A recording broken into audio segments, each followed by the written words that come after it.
So what's going on, guys? And now that all of the character trailers for all the Borderlands 4 Vault Hunters are out, and we have had like a day or two to really absorb the information, I feel like it's time that we can actually talk about all four now. Because the last time I talked about it was when we got the first Borderlands 4 trailer. I think it was like the first gameplay trailer where we got the first looks at the characters. And I can see that they've made a couple of tweaks with the looks of the characters. And they look better. They really do look way better now. And honestly, my first impressions, I'm going to be the first to say this, I was wrong. These characters aren't boring. I'm so glad that I was proven wrong about that. But I mean, I was only partially proven wrong because honestly, we don't really know much about them. We know a little bit, which is good, and Harlow is still the most boring looking out of the four, but I wouldn't say that she's the one I dislike the most. She's probably like third. The one I dislike the most in terms of what I saw from their trailer is Rafa, and it's mainly because his look is just it's just Zane, dude. Like it's really just Zane, but changed a bit. You know, it's like copy my homework, but don't make it obvious type, right? Now, gameplay wise, these guys all look amazing. So we're gonna go in order from characters I'm not really gonna play to like my last playthrough, like not last as in very last, but like fourth playthrough. But then again, there are two other Vault Hunters coming out as DLC, which is confirmed for if you pre-ordered. If you look at the Super Deluxe Edition pre-order bonuses, which your boy got. So let's talk about these four. First up, Harlow. I am not excited to play Harlow. I mean, she looks fire. Like her abilities are overpowered. I made like a more like ranty type video, which I wasn't angry or nothing, but I was like, she's overpowered. I already made like a short about that, which got a decent number of views. And so now I want to talk more about her as like it pertains to how I believe she will be played in game. Now, I don't see a lot of people for solo play. I don't see like I wouldn't expect a lot of people to play the Flux Generator with their Harlow builds if you're playing solo, right? The Flux Generator seems like something more useful as a team based thing, you know? Especially with all the bonuses that it gives you and your team, it doesn't seem like solo play it's going to be that useful. Now, the big ass ball that she shoots, I have a feeling that a lot of people are going to run that. That and like the radiation tree she has from it, dude. I think it's either that one or the radiation tree is either with that one or I think the Flux Generator, but I know she has like a big radiation tree. But having that with this ball, like, dude, that's insane. And to my knowledge right now, I don't think there's going to be any enemies that have a resistance to radiation.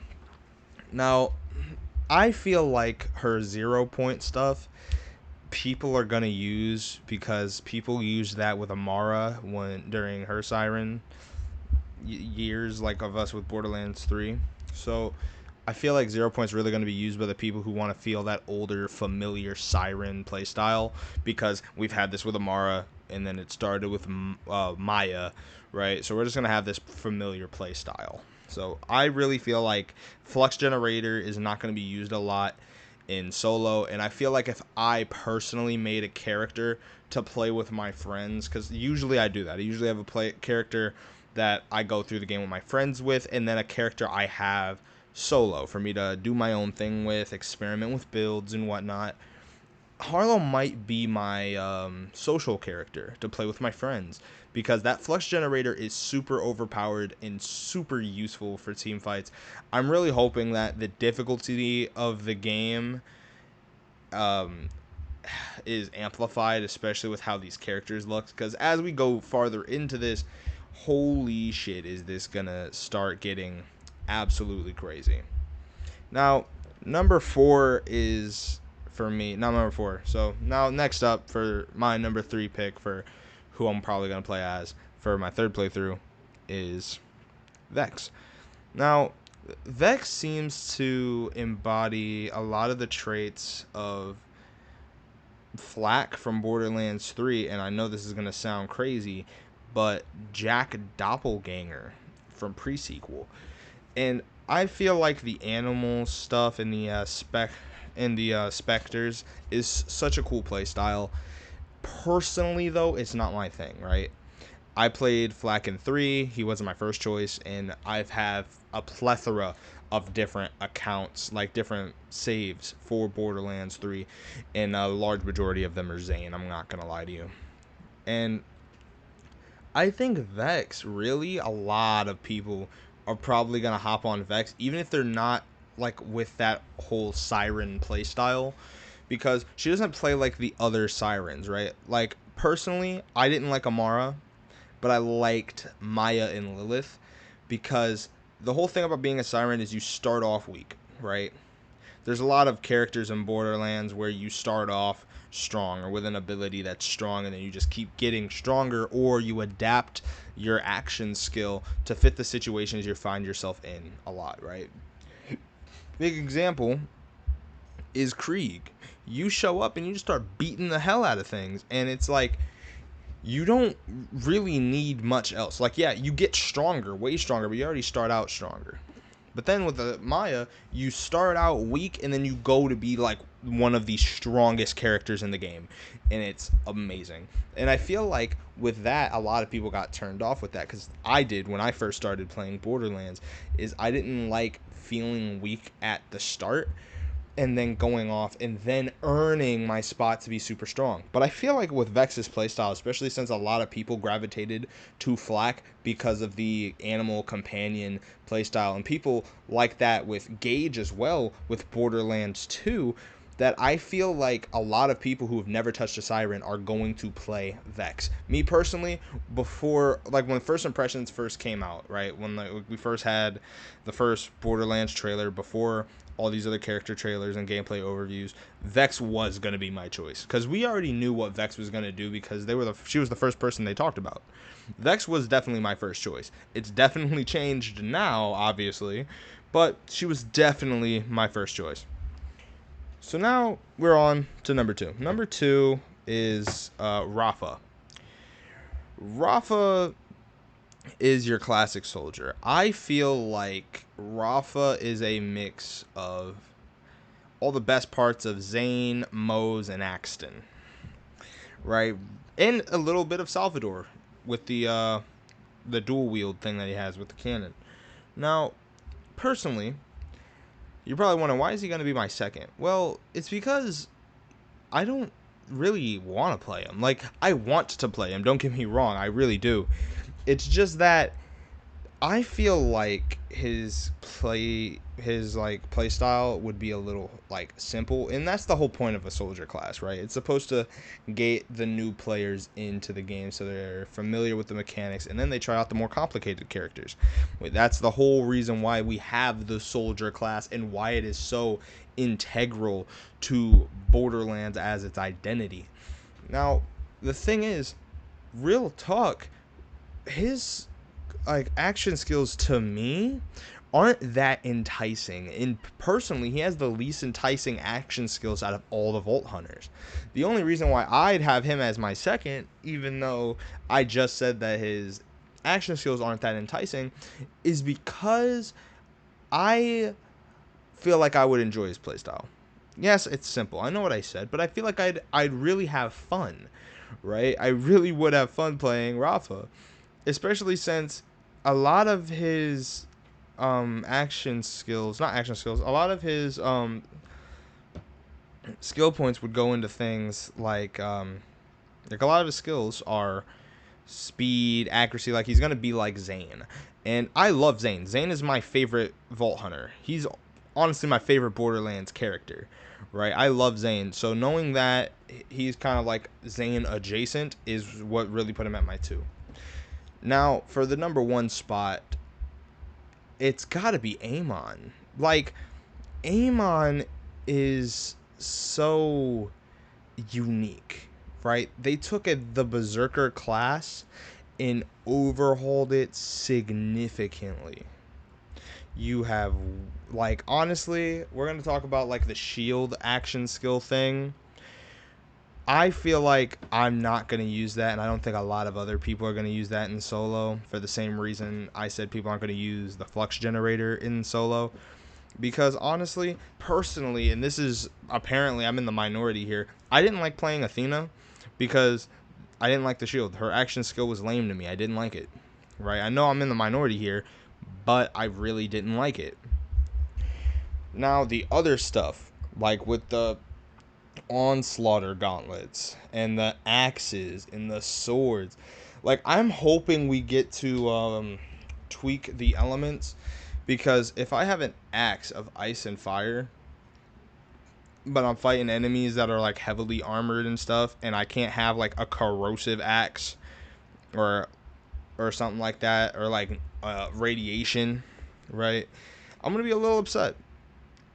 And I hope you can like mix and match your stuff, so like I don't have to be stuck only using swords or only using axes or only using the whips, right? I really would like to have the ability to mix and match the stuff, because it's just so cool. Like, especially since they said he's one of their most complicated vault hunters, that intrigues me as someone who's played every single Borderlands game in the franchise, and as you know, it is all of them if you're familiar with the channel.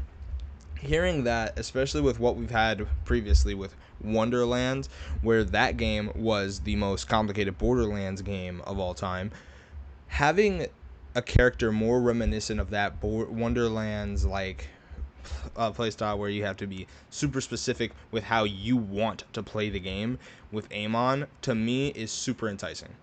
Having a big guy with these super cool weapons is just something that makes me gravitate towards him, right?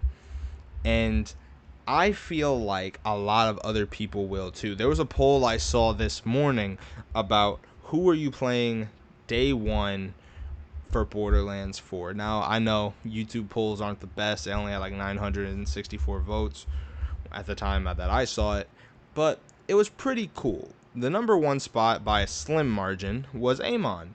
Number two was Rafa, then Vex, and then Harlow, which, if you've been paying attention to the video, that's exactly my ranking for these characters as well. And honestly, these are like my final thoughts wrapping up. I feel like the reason why people aren't willing to play Harlow is solely based on her look, right? Her trailer had this one line that some people are up in arms about, where she said Maliwan's entire ecosystem I was built on my tech or something like that. And I'm like, well, don't take that at face value. Let's be real. Like, Maliwan has been a company since Borderlands 1, and even before that, I guess. And it's like, obviously she means like some of the tech, right? You can't take it at face value. Like, some of the tech probably, like with the overspheres and the kill spheres and like a lot of that anti-grav stuff, I can understand her building that and Maliwan stealing it, because we know that they're willing to steal tech and they're willing to try to replicate tech like they did with Zero's tech. So it's not completely out there to be like they stole from her, especially since the Trants are very Maliwan centric. It's purely based off her look that people aren't gonna play Maliwan. She looks boring. That hasn't changed. She does very much look boring. She looks like a I think her name was like Lifeline, a diet Lifeline from Apex Legends. And it's like, okay. I mean, I hope people have fun with her. I hope people actually play her. I know when I eventually get to playing her, I hope I enjoy myself. And I hope her cosmetics are cool too, because it'd be lame if she had bad looking cosmetics, especially since the cosmetics that we saw for Amon look so cool. I would be ashamed if she got the short end of the stick in that department too, especially when she's not the most favored character right now. All that is subject to change when the game actually drops. People might find out that she has like the most fun play style and she's super fun, super cool. Her voice lines are amazing, right? again, these are just impressions based off of the 4 trailers that we have. And of course, guys, I will be streaming when Borderlands 4 does come out. I will be streaming the game on I'm gonna try to multi-stream, but I'm definitely gonna be streaming on YouTube and TikTok. Actually, probably not YouTube, but I will be streaming on TikTok. And yeah, I'm really excited for this game, guys. And when more stuff comes out, I of course will talk about it, especially whenever it pertains to Vault Hunters and the lore and stuff, because that's really what I care about. The weapons and stuff, I've been trying to stay away from the end game knowledge and the weapon knowledge and all that, because I want to find out, I don't want that stuff, the stuff that we're grinding for, to be spoiled for me. I want to figure it out on my own as I'm playing through the game. So yeah, hopefully you guys enjoyed. If you did, please like, subscribe, share the video out. That's the best thing to do for the channel. And I will see you all in the next one. Peace out.